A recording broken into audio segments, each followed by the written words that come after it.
Come on, you guys.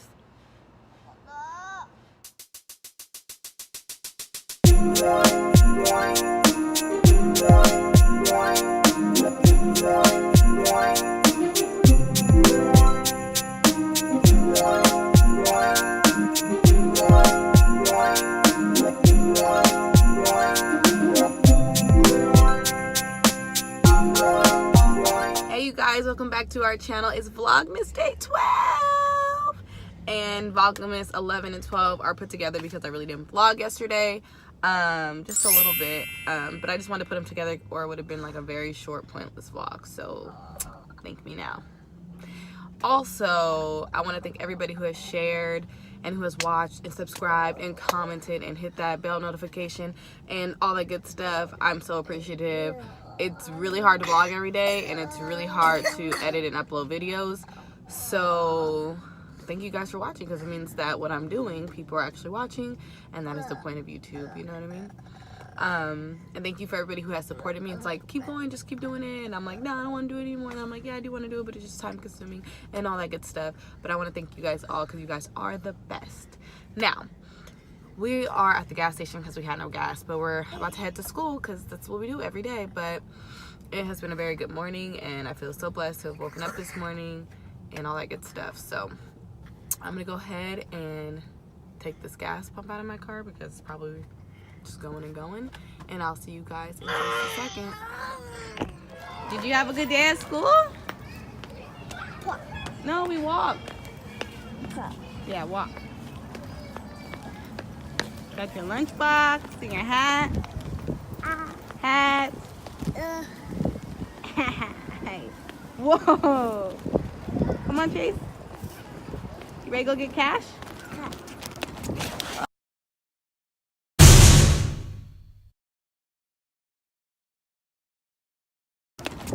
Uh-oh.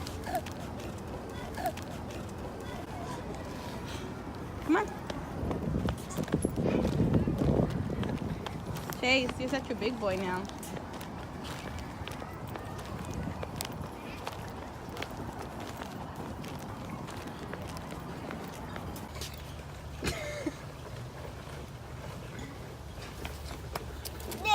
You gonna sit? Okay. All right, we just got Cassie from school too. Ew. Don't be mean. You guys ready to go home? No. Home. You ready to go home, Chase? Stop blocking your face. Put your feet down.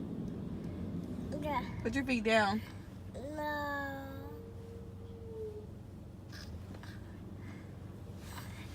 Guess what we found? We found the remote. Chase, go to bed. That's what I thought. Cash, we found the remote. Your favorite. No, Cash got it. You didn't want it, remember? You wanted to have an attitude about it. You guys need to clean up this living room, too. Look at all this stuff. We found the remote so they can watch TV again and I can watch a movie tonight. We found a remote. We found the remote. Oh, we found the remote. Get it, Chase. You gotta do a dance. Ready? Go. We found the remote. We found the remote. We found the remote. Hey, we found... Here, do your dance. Hey, we found the remote. We found the remote. Hey, we found the remote. Hey, oh. These kids fall all day, I swear. All right, give me the remote. You just fell again, by the way. I look so rough, sorry. Excuse my parents. Now they're fighting. Give me the remote. I found it, so I get it. All right, guys. Let me get them settled in. We just got home. And pray for me. Hey guys, so we're home from our day. I think earlier in the video I said it was December 11th. I think it's December 12th. I can't really remember. My eyes are so red. My allergies are so bad right now. But I'm making Chase some dinner. Cash is in bed already. He seemed like he was having a hard day, so I just put him to bed. But you guys keep watching this video. I'm going to talk a little bit about Chase after this, probably after this scene. I just wanted to kind of sit down and talk about him in school, because a lot of people always ask me how he's doing in school and the choices that we made for him for school and all these different things. So stay tuned. I'm going to talk a couple minutes about him being in school, and then I'll probably do a whole separate video addressing some other things that has to do with school. But for now, we're just going to talk about where he's at, what he's doing. So keep watching, you guys. I just wanted to check in for a minute. I need to finish making my baby some dinner. So I'll see you guys in just a second. All right, you guys, I am back, and I just wanted to end this vlog by talking a little bit about Chase, because I get a lot of questions about how he's doing and where he's at in school and how's his progress and all those great things. So I just wanted to touch a little bit on that. One, because yesterday's vlog was really short and this vlog was going to be really short, so I needed to fill it with some content, and this is something that I've been getting asked all the time. So let's just start with Chase. Chase is 3 years old. He turned 3 September 9th, and he's currently in preschool. We opted to put him in a private preschool in August, so he was already in like daycare, childcare, a preschool-ish setting that he had been in since he was a baby. And we were like, okay, we're gonna make a change for him. He needs something different. He needs to be challenged a little bit more. He needs to be around some new people and things like that. So that's why we made the switch. And so we made the switch to a private school. I'm not gonna say the name. But it's a really good school here. I actually work at the school. And so obviously I know it's a good school because I work at the school. And so I decided to put him in the school. And I didn't know what that was gonna look like for him. You know, he came from a place where everybody knew him, loved him. They always knew who he was. They didn't just see him as his diagnosis. They knew him as Chase, and Chase was doing what Chase was doing. So when I was making the move, it was a little bit comfortable because I knew the people. So I was like, okay, I'm gonna bring this to their attention. I'm gonna see what they say. I didn't ask, I kind of just said it. I was like, hey, I'm thinking about enrolling Chase, and I just want to see how this is gonna go. I explained, I just want him to have challenges and you know, get used to being in a structured preschool setting with multiple children, and all these things. They were like, cool, okay, let's just see how it works. You know, all you can do is try. They were so open to it. I was like, cool, dope. So we went from there. I signed him up, I paid, I did the whole spiel. He started school, was great. School has been great for him. Like, he has 3 to 4 of the most wonderful teachers. They are really invested in him. And I think it's good for them too. So they've been learning along the way too. They're like, okay, we have this child that has a diagnosis and that learns a little bit differently, and how are they gonna help him? And so they've been willing to do whatever I've asked of them. They've been willing to learn more. One of his teachers even went to like a seminar about having a child with Down syndrome in your class. And all we know, all children with Down syndrome are not the same, and you know, so it was just kind of to give her an idea and to meet other people and, you know, see how that was going to look like for her in her classroom in Chase. So that went really well.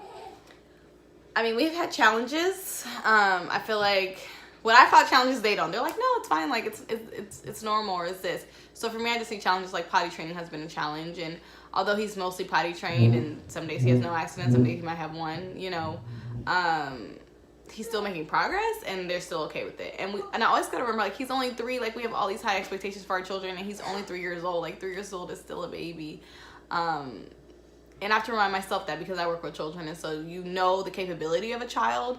Therefore, you're like, okay, you can do this, that, and the third. You can do all these things. So when they're not doing that, or they're not upholding your expectation for them, I think it's hard, because you have to realize, again, like, they're only 3. And some people don't even put their children in school when they're 3 years old. So I have to sometimes reel it back in and calm down. One thing that is, my eyes are so red. Gosh, you guys. One thing that has always been our biggest concern is his speech. Chase does talk. He can express his needs. He has a lot of words.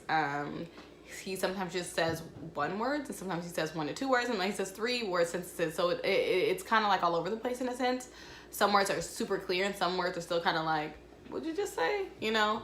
But he's getting there, and he's making progress. And I think what has aided in that progress has been being around typical peers and being around a lot of people. We take him everywhere. We don't shelter him at all. We push him very hard, and we put him out there in the world, because that's real life. You going out into the real world is real life. You're gonna have to figure out how to get around in this world, and that's realistic, because we're not always gonna be here. And that's sad to say, and it makes me want to cry, because it's like, who's gonna take care of him? You know, Chase has a brother, but it's not his duty to take care of Chase. Chase is gonna grow up to be a man, and we need to allow him to be a man. you know, and therefore to be a man, you have to uphold certain standards, and we want to push him to have those standards and to hold his own and be able to be independent so that he can feel like a man inside, you know. You know, people who have special needs, they grow up and people treat them like they're still kids. My son is not going to be a kid. He's going to be a grown-ass man, and he needs to be treated like a grown-ass man. So we're upholding those certain standards so that he can live on his own, and he can be independent, and he can have a girlfriend, and he can do whatever the hell that Chase wants to do. So that all starts here, and, you know, early childhood is exposing him to those things, and that has really changed his life, you know. And I'm so grateful for all the people who have been so willing to be like, let me help this child, let me see what I can do, let me move this around and add this into my curriculum and do all these things so that he can then strive. Like, that's all we want, you know, is for people to be open-minded about that. And if you're an educator and you have a child that has some type of learning disability, like, it is your duty to figure out how that child learns, like, and how you can then help them learn, how you can help them progress. Like, I know it's hard, I know it's difficult, I know it can be frustrating, and I know you can just be like, I don't know how to get through. But if you work with the parent, and the parent's willing to work with you, and you are, you know, committed, you will make progress. And that's the biggest thing that you can do, is be open-minded to at least trying, you know, and effectively trying, because some people say they're trying and they're not. So I say effectively trying. So preschool has been great for him. He's been there since August. So we did go through the process of going through the school district to receive services. Now that was a whole different ball game. That was having him intensely, like, when I say intensely tested in a room with just him and a SPED teacher or a speech pathologist or OT, whatever it was that day, just grilling him, like, show me this, do this, say this, do that, do that. And that was so hard to watch. I cringed, because one, as an educator, I was like, you're not gonna get shit from this. Like, this child doesn't know you. You're just sitting here across from him, asking him 1,000 questions and hoping that he answers or participates. And when he answered, it was great, but when he didn't, it was just like, I could just tell they were like, oh, he can't do this, like, Mark. And I was like, I don't even know if it was he couldn't do it, or that he was sick of you, because a lot of times he was telling them no and all done. And so that was so hard to watch, and I just hope that that process changes, you know. And everything was real technical, and, you know, it was just a lot. And sitting through the IEP meeting was very technical. We still have not came to a resolution at this point. And I'll talk a little bit more about an IEP in another video, because that's a whole nother thing. But we're still going through the process of seeing that they can render services at his private school, because he's just doing so well there, and we do not want to pull him from that school. So it's a lot, you guys. And like I said, I'll talk in another video about the process for a child who has delays, a child who has a diagnosis already that causes delays. Like, there's a lot of different avenues and things that happen when going through this process, and it's lengthy and it's a lot to explain, but I would love to explain it. I'd love to talk about our experience with it. So right now, Chase is not receiving any services at all. We're just kind of, you know, getting him through. Another thing is, we work with him a lot at home. We do flashcards, we do color sorting. You can see some of his things right there in the back. Like, we work with him on everything, because with any child, you can't just leave it up to the school. It's up to you as a parent to make sure that you are following through. And some nights we don't do anything, and some nights we do a whole bunch of stuff, and it just depends. It gets harder and harder, you know, to kind of, keep his attention sometimes, because he's told me he wants to relax, and he's been at school all day. And he's just over it, and he wants to just be a kid. And that's a big thing too, is allowing your child to be a child and enjoying them in the moment that they're in. You know, you rush them to learn, you rush them, you know, to grow up and do all these things, and it's like, they only get to be a child for this long. Like, you have to allow him to be a child. And I've learned that now, having a second child, and with Chase, I pushed him and rushed him, walk, do this, do that, do this, do that, because he had a diagnosis. I was so aware of everything, and I just really pushed a lot. And with Cash, I'm like, stay a baby, be little, because you only get to be in these little spurts, you know, in your life. You only get to be little once, and it's so short, and it goes by so fast. So I just say, let your babies be babies, and enjoy your children where you're at. If you have a child who has a special need, of course, work with him, push them, you know, treat them like you would treat anybody else. But also, you know, embrace who they are and accept them for who they are, because once you accept them for who they are, you know, you enjoy them more. And I thank God that he didn't put me in that mindset to where I was like so unaccepting of the diagnosis and in denial. I was just like, this is what it is, and he's who he is, and we're gonna keep it pushing. And, you know, that's kind of how that went. I would love to talk about this so much more, you guys, but I'm gonna let you guys go before this vlog gets too long. And like I said, some of these points that I talked about, I will talk about in separate videos. But I hope you guys have a good night. And I'll see you guys in Vlogmas Day 13 or 14. What is the day today? What is the day today? What is it? It's the 13th, you guys. I think I said the wrong date earlier and the wrong day earlier before that. Today is December 13th, you guys. And I hope you guys have a wonderful night. I need a calendar. My life is crazy. All right, guys. Oh, shit. Don't forget to like, comment, and subscribe. If you guys do see my video, please share them, you guys. I want you guys to share so that other people can see these cool videos that we are making, and it's so time consuming, so please share. And go ahead in my description box, I have some of my good friends. They actually are YouTubers as well. They're really funny. There's some natural hair videos in there, and they're married, and I shot their wedding, and they're fucking awesome. So go follow them at steph.net. Like I said, her link will be at the bottom. All right, you guys, we'll see you guys in our next vlog. Good night.